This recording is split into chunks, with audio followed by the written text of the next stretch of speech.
Hello again, and welcome to the Mother's Justice Show on 1150 KKNW. I'm so glad you're here with us today. Thank you for tuning in and for supporting voices that are working to create healing, justice, and real change in our communities. I'm your host, Sylvia Feliciano, sitting in for the wonderful Reverend Harriet Walden. I'm a Marine Corps veteran, mental health advocate, and founder of Solace Mind. At Solace Mind, we focus on making healing accessible through culturally affirming, trauma-informed care. We offer life coaching, hypnotherapy, mindfulness programs, and emotional wellness tools and solutions to help organizations and their workforce, individuals, and communities build resilience, self-awareness, and emotional regulation. Today, I'm excited to introduce someone very special, Sharon Cronin. Sharon and I met more than 10 years ago, I think probably 12 or 13, and I had the honor of joining her bomba dance group, Grupo Baiano, who we'll hear about in a little bit.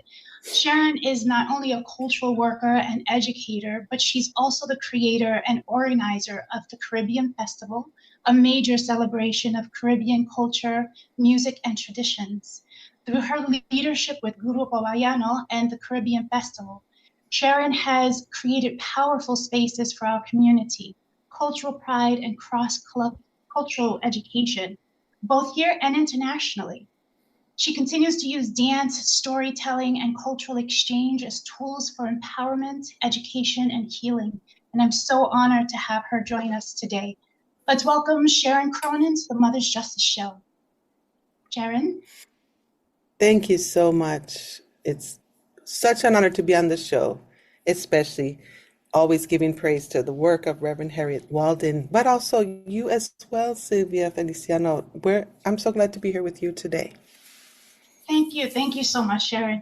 We spoke yesterday and we were trying to figure out how we actually even met. And we just couldn't put our finger on it. It's been so long and we've been so entrenched in the work. I still can't remember. All night long, I was trying to figure out, when did we first meet? More than a decade ago. I still can't remember. I know. I couldn't place it either. We'll remember after the show, I'm sure. Well, you've dedicated so much of your life to preserving and sharing Afro-Caribbean traditions through your work and the Bomba dance group, Grupo Baiano, and the Caribbean Festival. Can you share what first inspired you to take on this work and why it feels so important today? Well, earlier today, somebody said, "Where are you from? I hear something in your words." And I said, "Well, I was born in New York, in the Bronx, and in a Caribbean family." And that's really where it started. I have to thank our elders, Percy Rainford, Iselina Suarez Rainford, for the intentional community they established in the Bronx and in Harlem, spanning both communities of Caribbean people. So I had aunties that were my godmothers from St. Lucia, and I always thought they were my blood relatives. Puerto Rico, Cuba, Trinidad, Jamaica. I always thought these were all Barbados. These were all my blood relatives. They are. It's just that how could they be? They're all from different islands. So these elders got together and created a community for their children that spanned generations. And that unity, that work, that's what inspired me. So when we got to Seattle, we created the same thing. I think of Judith Vega, who was involved in that, the West Indian Women's Club that brought us in as young people. And then as we expanded that into the Caribbean community, I think of Fitzgerald DeFreitas and all of the work in costuming and mass playing. And then when we recreated in recent years, now over 10 years ago, it was Yolene Connor, Argentina at Idiate Smith, Rayan Barras, and Carlita Castillo and myself said, all right, it's time to get this going again. And we did create Caribbean Sea Fest. Carlos Imani, my son, came up with the word and the first flyer, of course, and every flyer since, to bring people together. And we wanted to be outside. We chose one of our famous parks, Seward Park, up there in the amphitheater to host, but it got too big and there was too many cars barking on the grass and we had to move it. So this year we're very happy that we'll be at Jimi Hendrix Park on Sunday, August 10th. So we hope everybody can come out. It's a free event. It's family oriented and there's room for all ages to be involved. Wonderful. I remember my first involvement with Grupo Vallano and being there at the Sea Fest and dancing and the kids watching. It was amazing. I mean, the people that just came out and the cultural exchange sharing and all of the vendors and the dances and the different cultural dances and the groups that participated. It was such a beautiful day. It was such a beautiful, wonderful day for community. Yes, a Pan-Caribbean event for sure. And it was important to us that we worked hard across the languages of the Caribbean, across the smaller and larger islands, across challenges that have resulted among Caribbean people, historic challenges that we continue to work on in building unity. And we worked hard to be sure that Haiti was represented, not left out of this mix, so that we could all be in a space together and share. So we just go from one cultural performance and community to the next, some of them being folkloric, some of them being modern, and some of them being where the youth are sharing their voices too. Thank you for that. Thank you for that. And as you're speaking, I'm also remembering the trip that we took for a cultural exchange during Nani Sea Fest in Jamaica. Can you talk a little bit about what that trip was Yes. about? And I had an incident that happened at the airport, but Yes. it Always. was also something happening, Oh right? gosh, yes. Yes. But Bring can you your talk about real how that's, passport. Yes. yeah, sorry. Can you talk about how that started and what that involves and what it's about? That's the educational side of our work. And we call that teaching Umoja, teaching unity. And I have to mention Theresa Lanier in this work in particular, and Mayet Dalila and Judith Vega again. And we were looking at what does it take to do unity, intra-African unity and cross-cultural unity. And we wanted to go to a place where people of color were the majority. And we went to Jamaica. Also, we went there particularly to meet and have our teachers that came, particularly early childhood educators, elementary teachers, and also some high school teachers from Seattle, Portland, some from Chicago and Miami and New York as well, and Puerto Rico and Cuba, came to Jamaica to meet the Maroons, the Yenkunkun of Jamaica, and under the leadership currently of Colonel Wallace Sterling, who you got to meet when you came, we participated in Grandy Nanny's Day. Think Harriet Tubman in Jamaica. So she's a leader of people that got away from the systems of slavery and created vibrant and healthy and thriving communities in the Blue Mountains of Jamaica. There's actually 5 maroon communities. We'll get into that at another show. And this one is Moortown, the one that we went to visit, Moortown in the Portland area of Jamaica and in the Blue Mountains. And we got to celebrate and bring bomba in exchange to honor Grandi Nani, this really powerful leader that freed many people from slavery and created a thriving place for people to live in the mountains. And that was the beautiful exchange that we were able to do with Puerto Rico and Jamaica. Her story was fascinating. I remember Colonel Wallace, who happens to, a side note is that the colonels that lead this this land essentially, right? Because it's the Blue Mountains are for them. They lead until their death, right? So there have only been a handful of leaders, correct? They have been There's, selected. They are selected from the community, the council, the Maroon right. Council Okay. or the Yankukun Council, and they can retire if they choose to. But it's for life either until they pass on or if they want to retire, they can. The previous Colonel Harris, his eyesight was failing and he decided to turn it over earlier. And that was a nice overlap then. So he was able to guide and support the new colonel coming in. That's already been over 20 years.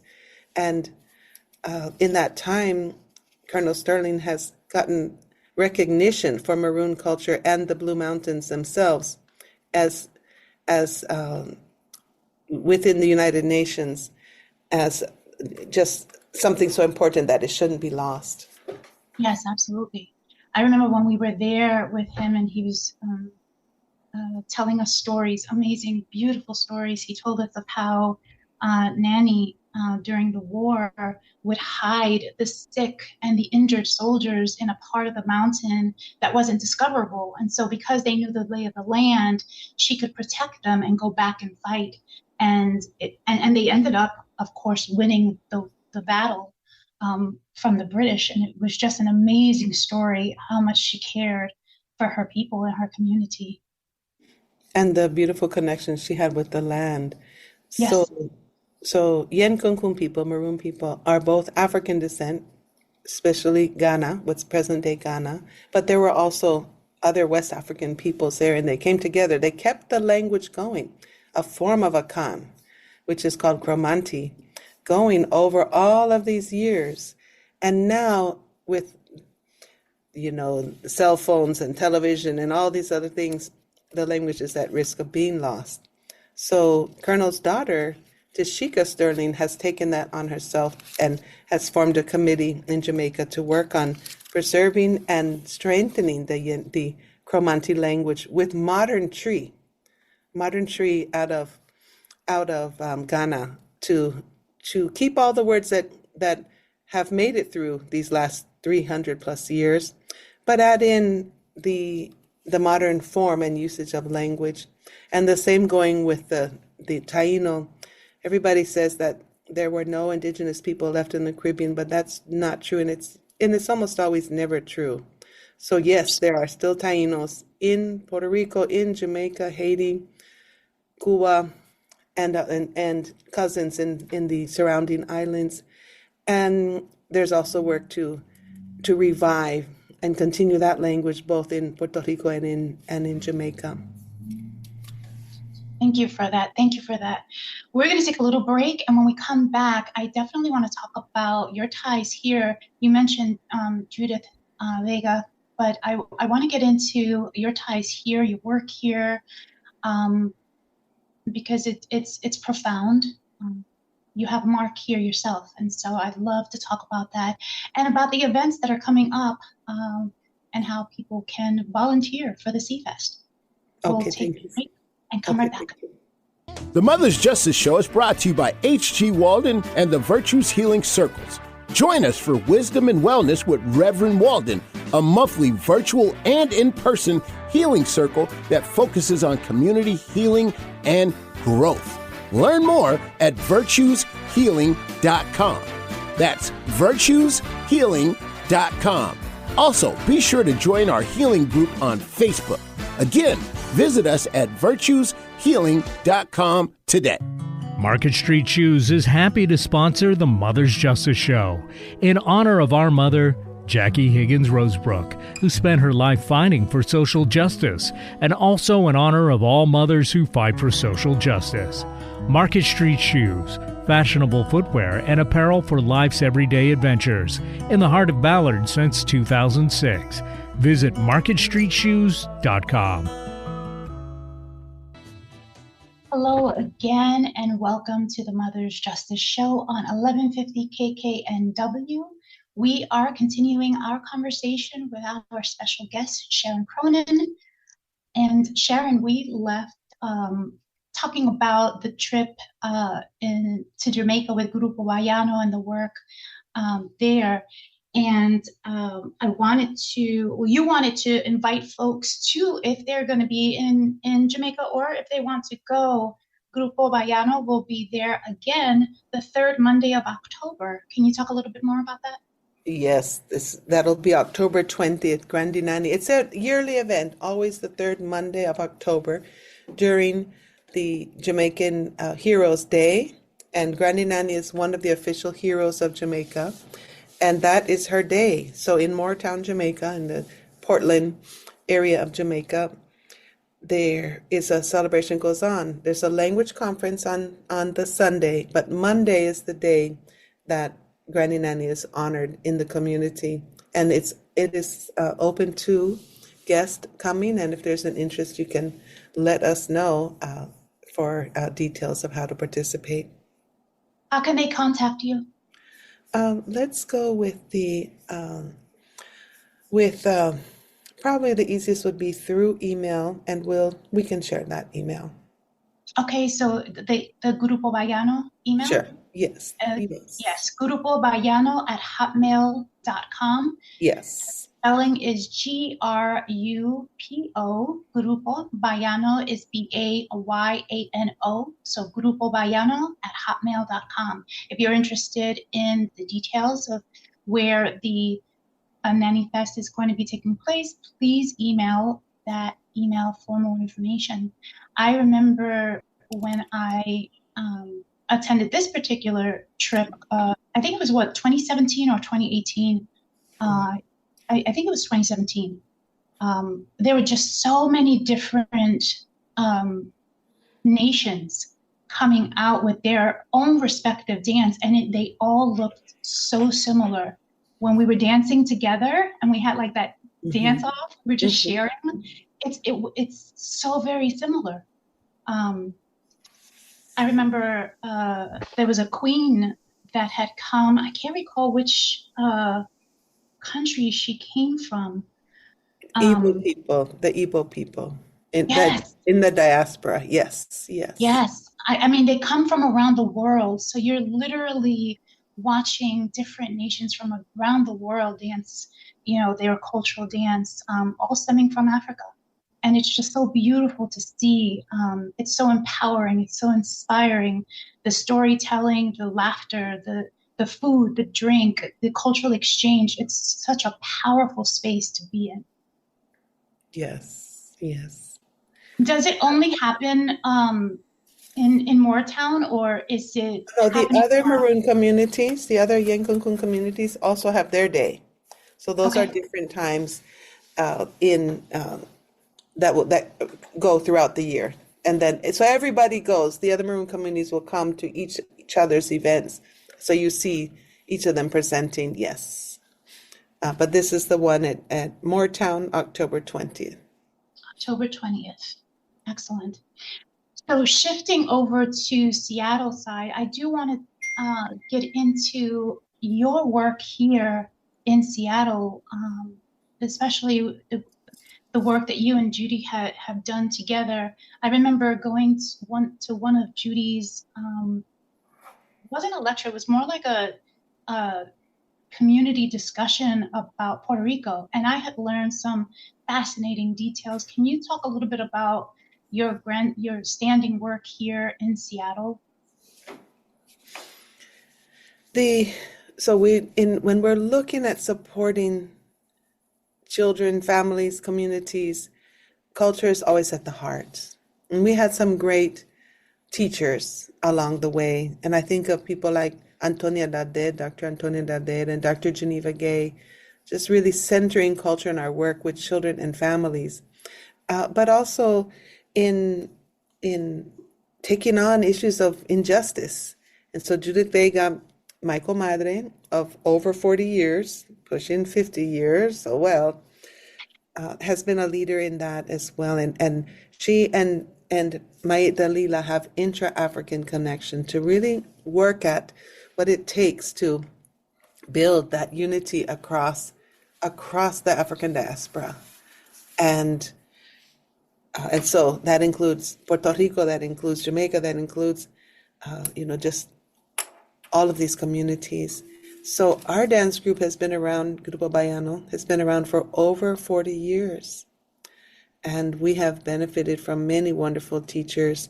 I have to also mention Edna DeGray and her leadership with Iwasho Dance, supporting us and many other groups and performers to share their cultural dance as resistance, as strengthening, as healing, and just joy, just happiness and exchange. And that's the sentiment of Caribbean Sea Fest, that of just having a beautiful day together in the park with the music, with the food, with the images, the costuming, the artwork that happens, that is danced in costume, and we call that plain mas, and leading from Trinidadian Carnival, but including the Carnival expressions from our other islands as well. Thank you for that.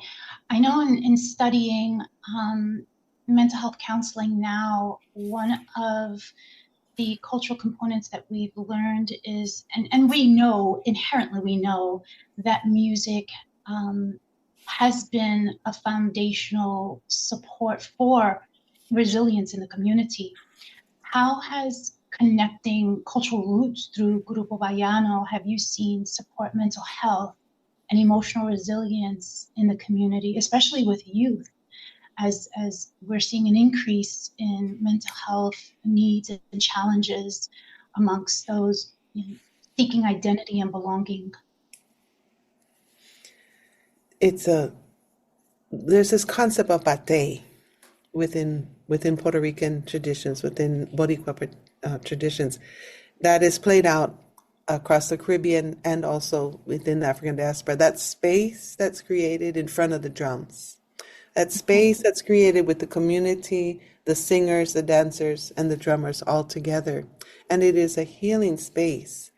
We have been asked to, we have volunteered, we've gone when people are in mourning, we'll bring the drums. When there's a celebration, we'll bring the drums. When we have somebody turning 18 coming up this weekend, we're going to be there for her as she dances bomba and completes her coming of age as becoming 18. They create an energy, a space of growth, development, healing, wellness, and that concept is bate, and it's been around a very long time. And when the drums get going, it's like all of the ages are connected. All of the people in the room are connected. The young ones are there. The 5-year-olds are there learning their rhythms, but also with ancestors. So it's a timeless moment and very recommended. Yes. Yes, I agree. It is a powerful space to be in, and the energy that just overcomes the community. It's just the sense of belonging is there. The sense of unity, emoji, is there. And so thank you for bringing that to the community and doing all that you do. Can you tell us what other events? Yeah, let's see. For getting involved, anybody wants to play mass, wants to be in Carnival with us, we're going to be in Emoja Fest parade on August 2nd. So let us know if you're interested. The theme this year is motion in the ocean, or everything that has to do with the sea. So we'll be pulling out the costumes, the large costume king and queen costumes, but also individual costumes, the people who would like to be involved and participate yourself. We have Moko Jumbis, the still dancers, and we have to recognize Jacobson Royer for coming to Seattle and teaching the young people who are now doing their thing. And we will also have our expert person, Jacobson Royer, at this event. And we have Dustin, who is our designer out of Toronto, coming to work on the Sobi, on the king costume. And we have Dion, our queen, who will be playing we cannot tell you her costume yet, it's a surprise.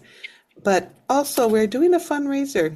It'll be held on June 21st at Prince Hall, the Sonic Temple in Seattle, have good food, a good speaker, and we'll raise some funds for the costuming and things that we'll need for the event in August.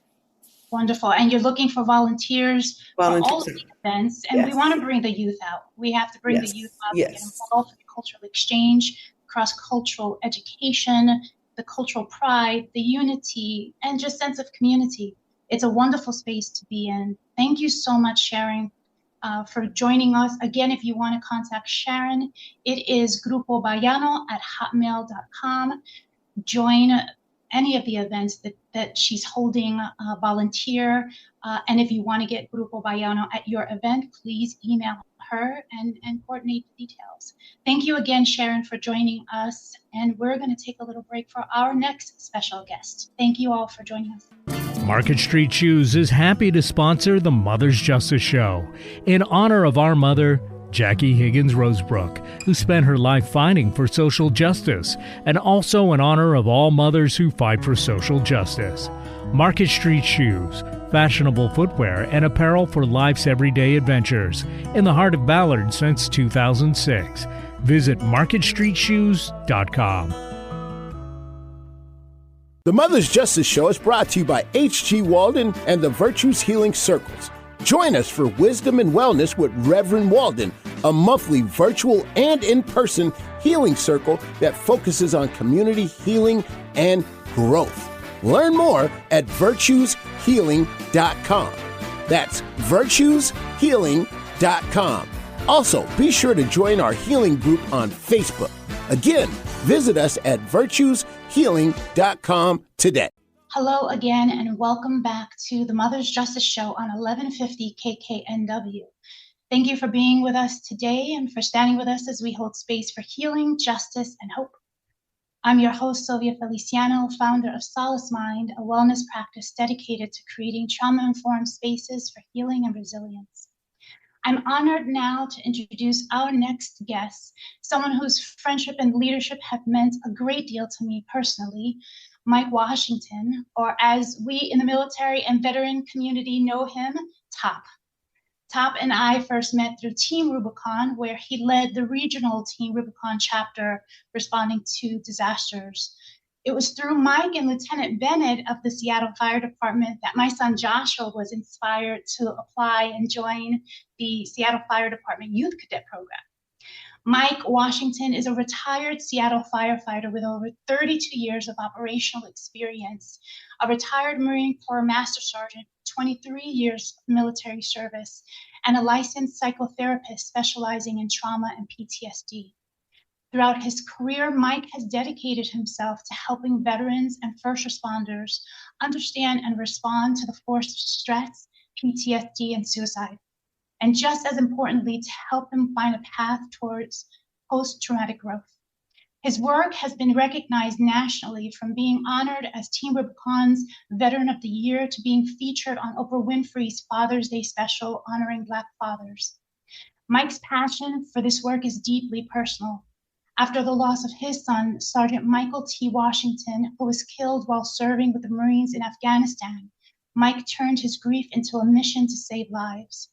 His story, and now my son Joshua's story, are a part of a crisis responders curriculum used to help train first responders in suicide prevention and support. It is a legacy of service, sacrifice, and hope that continues to reach and protect others. I have to also mention Mike's wife, Valerie. She was an incredible source of support for me, especially after the loss of my son, Joshua. Valerie, if you're listening today, I want to thank you from the bottom of my heart. With that said, it is my absolute pleasure and honor to welcome Mike Washington to the Mother's Justice Show today. Mike? Hey, Sylvia, it's good to see you. It's good to see your face and hear your voice and see that nice smile. Likewise. Well, I'd say likewise, yes. Thank you so much for being it. It's good to hear your voice too. Your career spans firefighting, military service, peer support, and now psychotherapy. How has your understanding of mental health evolved through your personal and professional journey? Well, I had to really go through a lot myself, including being in that suicidal space after Michael died. But I realized that it wasn't just him. my loss of my son, but it was a lifetime of traumas that I refused to look at, from poverty, molestation, alcohol abuse in my family, violence in my neighborhoods, war, fire department, all these things that I really refused to look at. And that's partly because of the generation I grew up in. You just didn't talk about that stuff. You just, I'm using air quotes here, you manned up. Just man up and just deal with it, because there's always somebody who has it worse than you. And while that is a true statement, that has nothing to do with you. What it has to do is, how are you doing in that moment, right? Because somebody always has it worse than you. In the fire department, just about every single call I went on is somebody who had it worse than me. But nonetheless, I was still coming apart at the seams, and the facade that I held up for so long was just starting to fall. Yeah, you mentioned the layering and different aspects throughout your life, and that is typical of a person. We don't compare traumas, because trauma is trauma, and it impacts people personally and in a profound way. I know that the military also taught us, as former Marines, taught us, suck it up, buttercup, right? And shut down emotionally. We're masters of compartmentalization. And that spills over into all aspects of our lives. And so it like you, it was incredibly important after Josh's death. And I've had to be intentional on saying that, right? Because there were times that I couldn't even say that, where I felt in that hole. So I understand those spaces that I think any parent experiences when they've lost a child, because that's not the natural order.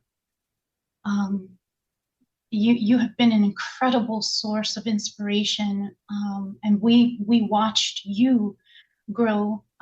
We've watched your healing journey, and that's inspired so many people. When did you get into the psychotherapy, and how has that helped your space? Well, I had a couple years before I retired from the fire department, I had to start thinking about, okay, what am I going to do next? What's the next chapter look like? I'd already begun my journey on healing and working on myself, so I was in a pretty good place and from a mental health perspective. And I was on a peer support team at the fire department for about 25 years, and our mental health professional said, Mike, I'm going to retire soon, and I think I need you to do this kind of work for us. And I had never really given it much thought, which is to say I didn't give it any thought. But I kind of just said, okay, and went back to work, went back to school and got my Master of Social Work degree, and kind of continued my peer support work, but with just additional education to back it up with. But a lot of it is really just trying to be there and be empathetic for people going through those crises, and knowing that they're not by themselves. And despite how unique we think our situation is, and nobody's been through this before, somebody has, and there's ways to work with it, and ways to move forward on this, and not forget, but look at it in a different context. And part of that was, my view today is that I'm at peace with Michael's loss. I'm very much at peace. And sometimes it's really hard to describe to people, because well-meaning people come up to you and say, well, I guess you just never get over it, huh? And I said, well, it's not about getting over, or they'll say, oh, I know your heart's broken every day. And I said, well, no, it's not. It's not. I'm in a different space, and I know I'll see him again. And I know he's here with me, and I know he's been there to help me do the work that I'm doing every single day. And while I do think about and and have a wistfulness sometimes and think about, well, what would it be like if he was still here? You know, what would his kids look like, and so on and so forth. It's not a tragic thing with me. You know, it's one of the things that I think when we compare traumas, which we aren't supposed to, but I believe that, you know, there's such a difference between his death and let's say, for example, Josh's, is that Michael went to war in the Marine Corps as a rifleman, and the math dictates that somebody's going to get killed doing this. This is going to happen, somebody, and in this case, it was him. But everything else that happens back home shouldn't happen, right? It was fixable. There was something that we could do. Nobody sends their kids out to go get milk at the store and, you know, has a space to think, well, they might not come back, you know, or I'm going to send my kids off to school and then there's a school shooting. That's just not supposed to happen, right? It's just not supposed to be like that. And I think when I work with parents who have lost children in those ways, that's the biggest part, is that this is not supposed to happen. There's just no story that ends with, and then they didn't come home. And so, you know, I take a look at that and I go, man, you know, that is just the toughest thing. That is just, for me, children dying of illness or violence or suicide.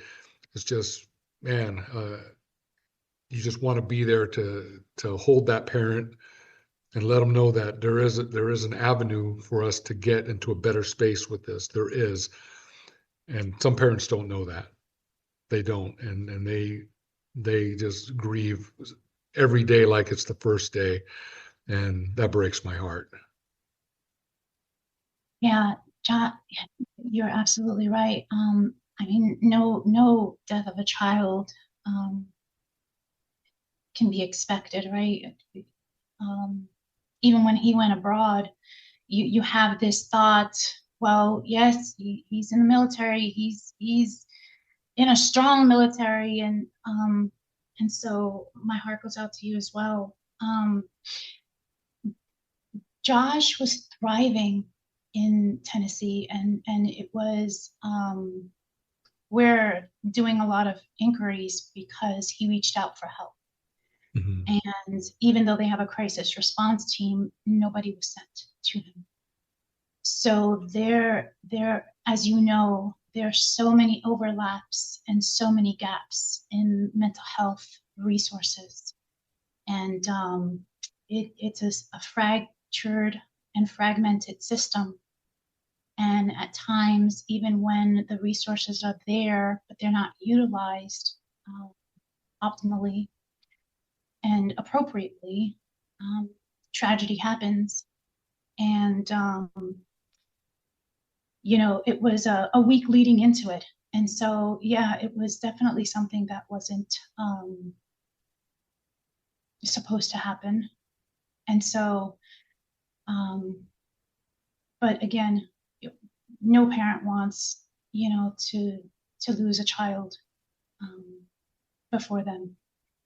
So there's a lot of work that needs to be done in the mental health space. And I'm so glad that you are in this space because, you know, you're affectionately known as TOP by so many people in the community, in the military and veteran community, because of the support and the guidance that you have always provided. I recall when we went to Pateros, when we were deployed, and Team Rubicon, you allowed my children to come with us to help a family. It just happened to be a couple that we helped in the Pateros, in the city of Pateros during the complex fires in Eastern Washington. I believe that was in 2016. I remember how powerfully you brought the group together. The gentleman was very stoic and didn't really engage us. And I recall it was about maybe, I don't know, 8 of us that were there helping him.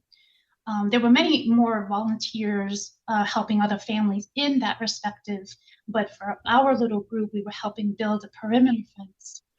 And I recall you bringing us together, including the landowner, the husband that we were helping. You brought us all together to have a word during lunchtime. And it was so powerful and so impactful that his demeanor completely changed. I mean, it was a 180-degree difference. He started engaging us. He started talking.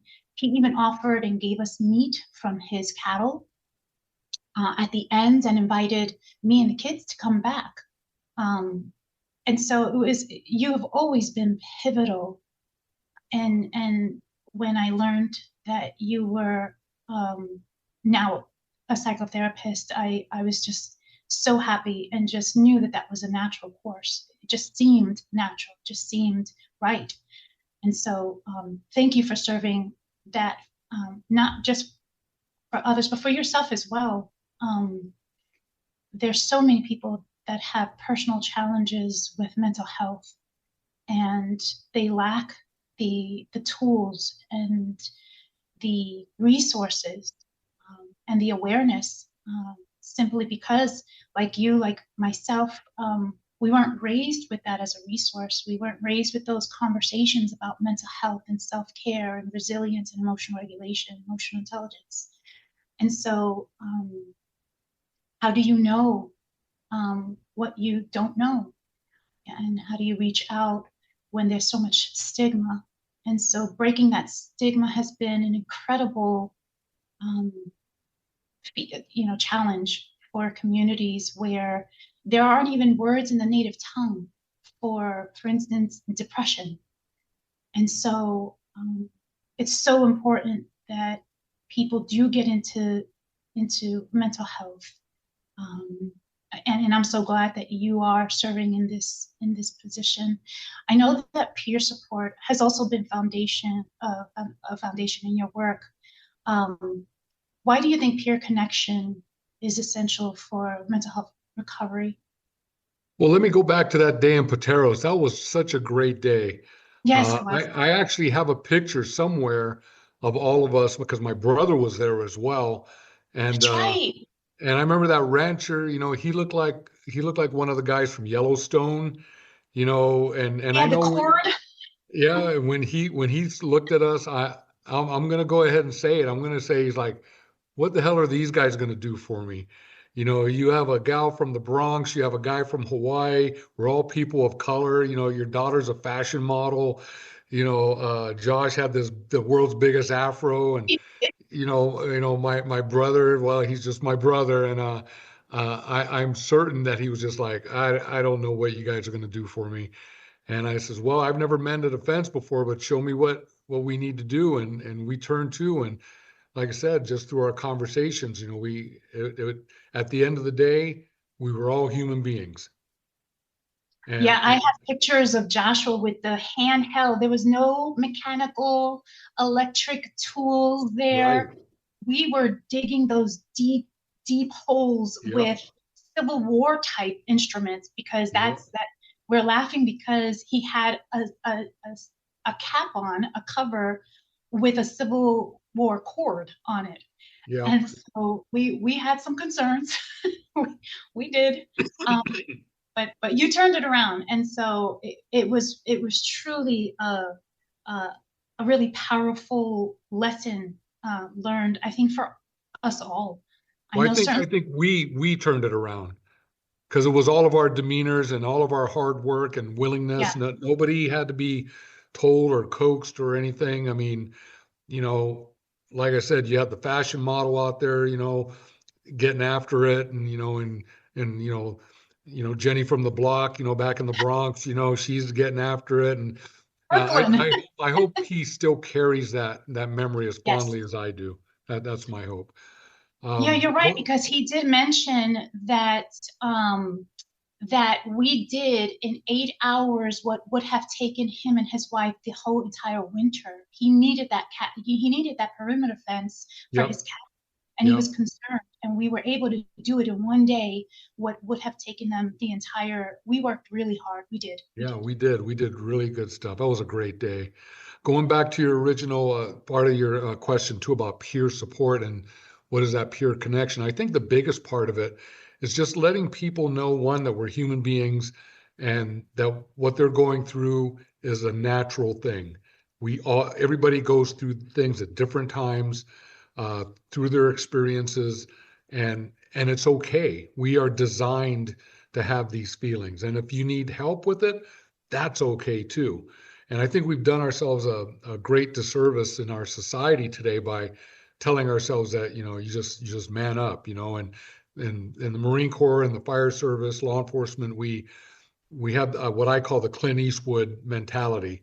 Because in all of his movies, he's just, steely-eyed and takes care of his own business.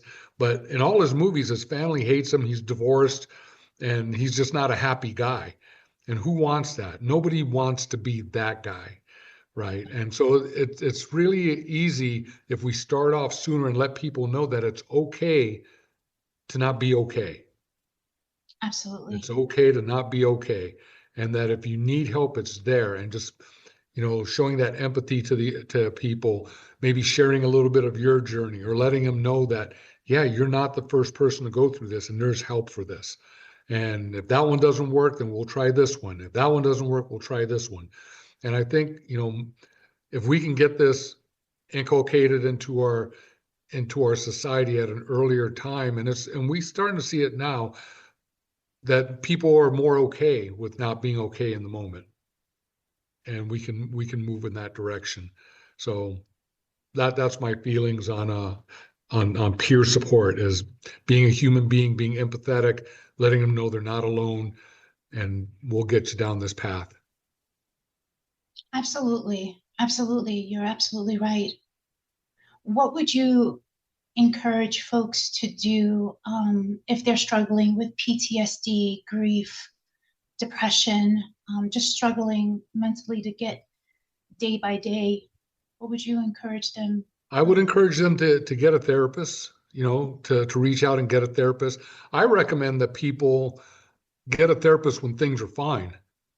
That's what I tell my first responders and my veterans. When things are going good, that's the time to go get a therapist, because usually your hair's on fire and you're running around in circles screaming because you've reached the end of your rope, or something terrible has happened. But if you get a therapist early, build that rapport, build that relationship, and turn it into a every other month kind of a check-in. When something does come up, you've got somebody there who knows you and you know them, so it's not a brand new thing. That's my number one idea for what people should do is get that set up early. The other one is being free to share your feelings with trusted people in your life. So Sylvia, if you and I went through a similar situation, and I'm looking at you and it's like, man, Sylvia just seems like she's got it, man. She just worked right through it, and I didn't. And I have to be free enough and secure in myself to say, Sylvia, we went through the same thing. How come I'm not doing well? It looks like you're doing well. It says, well, I'm doing better right now, but a couple weeks ago, not so much. And then I go, whoa, okay, you know what? Let's make a pact from now on. When you're not doing that well, reach out to me. I'm going to do the same thing for you. And we start on that level, right? Just being to unpack some of our feelings, because what we do is we hold it in and we hold it in and we hold it in. And when it comes out, it never comes out pretty. No. It never and we comes don't out know when pretty. it's going to come out. Exactly. We don't know. It can be triggered by a song. Yeah. I've been triggered by walking through the grocery store and seeing his favorite rice pudding, and Yes. I got it once just to have it, and I ate it. But now I pass by, and I'm not just walking by as if though it's a regular day. I'm walking past it and staring at it, and the flood of memories. So it can be a trigger, and when people ask me, how are you doing? I reflected on this the other day. I no longer say, I'm okay. I have to say, I'm taking it day by day, because I really know sometimes we have these phrases that are seemingly cliche, right? Because everybody says it and it's just a thing to say. It's a part of, our language, our culture. I really do know what it means when I say I'm taking it day by day. Because to your point, one day can be, not a good day, because it's a tolerable day. I know that when I mention our military training, I know that I have always been a master of compartmentalization, and I can tuck it away. But I've learned through this journey, and I've learned, thankfully, I've been in the mental health field for some time now, to know that there are tools I can grasp. And I say grasp intentionally, because there are times that I miss it. And I've learned to lean into the pain. When I first learned of his death, I was actually, I was a program manager for CIT, and I was in class that day, and I received the call. And I switched off. I removed myself because I didn't want to cry, break down, and I was in shock in front of the students. And I removed myself and broke down outside. And that's what it looks like. There will be days that I'm composed well, because I have to be. But then I'll go in private and I'll allow myself to feel the grief. I'll allow myself to lean into the pain and to cry it out until I say, there's no more cry left right now, until the next time. Yeah. So there's that. Yeah, and if that works for you, and it sounds like it's healthy, because we do have to compartmentalize. I mean, there's, or I shouldn't say have to, but in the work that we do, we hold this space, to do these things, but we also have to hold that space for us to not be okay in the moment. And when somebody asks you, how are you doing with it? For me, I would have to assess who's asking me, and then I could give them that honest answer. Somebody who I'm not sure, it's a stranger, just kind of knows my situation. I would say I'm doing okay. I'm working through it, and but those trusted advisors, okay, you're asking me because I think you want to know. But that was, that took therapy. I mean, for that first while, I wasn't letting anybody know. I'm tough. I'm tough. You come to me for help. I don't go to you for help. That was my mentality. That's what I was brought up with. That's how I planned it. That's the way I was going to be. I could still be that person, but my more authentic person is going to have that emotional side to it. And I'm comfortable with that. It's like when I went through cancer a year and a half ago, and I was very free with it. I'm not going to hold this in. I'm not going to just man up and beat cancer by scowling at it. I'm going to let people know. I'm going to let the universe know. And, that love and support that you get, I think is really important. And I got that, and I think it was instrumental in my recovery.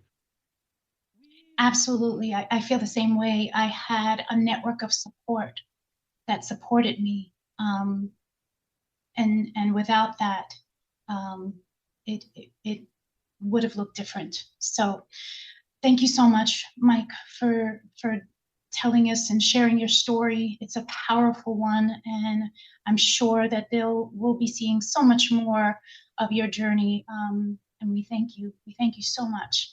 Of course. Thank you for having me. And it's great seeing your face and hearing your voice, and yeah, and all the work you do. Thank you for what you're doing. Thank you as well. And thank you all for joining us here at the Mother's Justice Show on 1150 KKNW. Until next time, take care of yourselves.